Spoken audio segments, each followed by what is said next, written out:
Histoire de bien vous mettre dans le bain de ce que veut proposer Thumper, sachez que les créateurs le définissent comme, et je reprendrai les mots exacts, un jeu de violence rythmique où l'on incarne un scarabée de l'espace face au vide infernal et à une tête déchaînée venue du futur.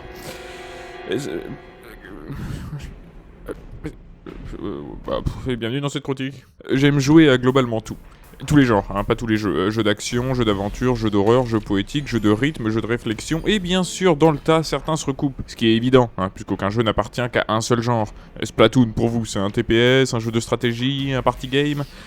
Quoique non, certains jeux, tels que Enemy Front, n'appartiennent qu'à une catégorie spécifique. Le genre du jeu de merde. Oui, c'est un genre. Bon, tout ça pour vous dire que dès que des croisements étranges se font, ce n'est pas pour me déplaire. Alors on va faire un truc. Vous prenez Patapon pour son aspect rythme, vous prenez The Witness pour son aspect mal de crâne, vous ajoutez une bonne dose de métal et vous avez Thumper. Bienvenue, je l'ai déjà dit. Thumper, sorti en octobre 2016 sur PC, PS4, Xbox One, Switch et iOS, développé par le studio Drool, qui est composé approximativement, j'arrondis bien sûr, de 2 personnes, n'est pas un ovni vidéoludique. Oui, s'il vous plaît.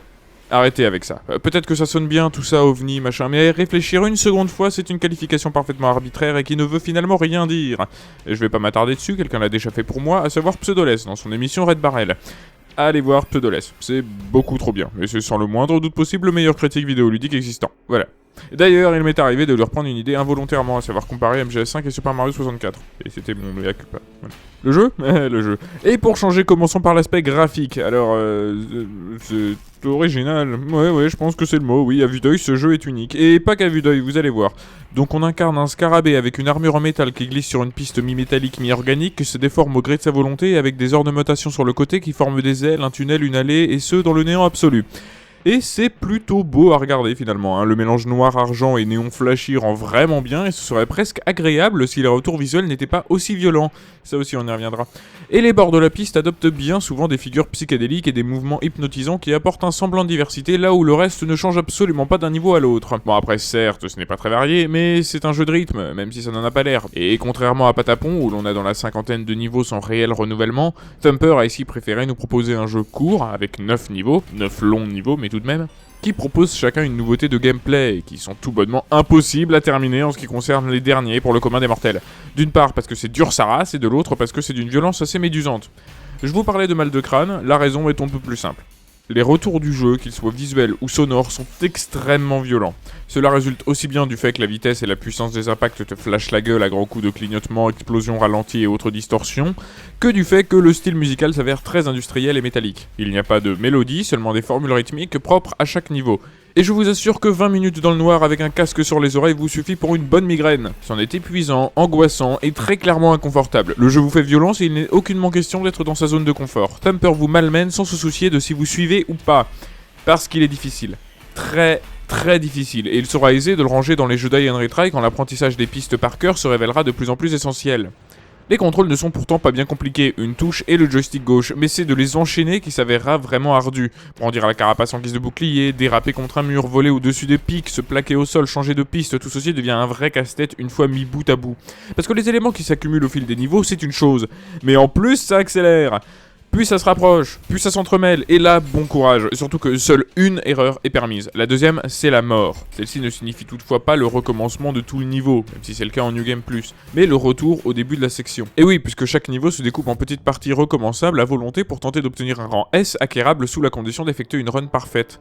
Et donc de mourir vous ramène au début de la section que vous parcouriez, et heureusement parce que même avec ça, le niveau de rage atteignable est non négligeable. Aussi, le jeu a le bon goût de vous proposer une formule rythmique unique pour chaque niveau, ce qui permet de les rendre reconnaissables, voire appréciables, puisqu'étant récurrents et donc plus aisément reproductibles une fois qu'on les a en tête.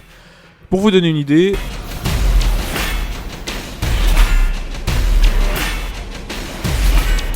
Voilà, un deuxième...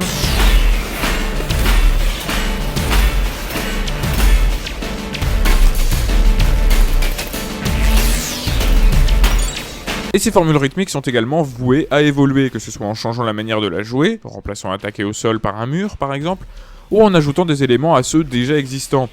Et en fait, cette technique va être utilisée à plus grande échelle aussi, puisque c'est également de cette manière que les niveaux évoluent. Pour caricaturer, c'est un peu...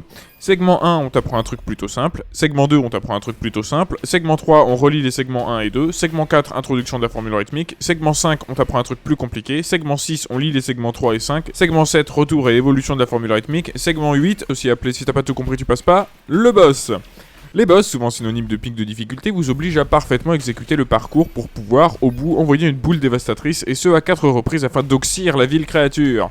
Ouais, sauf que les boss se ressemblent tous beaucoup trop, genre vraiment beaucoup trop. Uniquement dans leur design, pas dans leur pattern, certes, c'est pas aussi grave que l'inverse, mais ça n'empêche que de la diversité aurait été bienvenue. Et à la toute fin de chaque niveau se dresse le boss final, qui passe en revue globalement tout ce qu'on apprend dans le niveau, et qui est généralement sans pitié.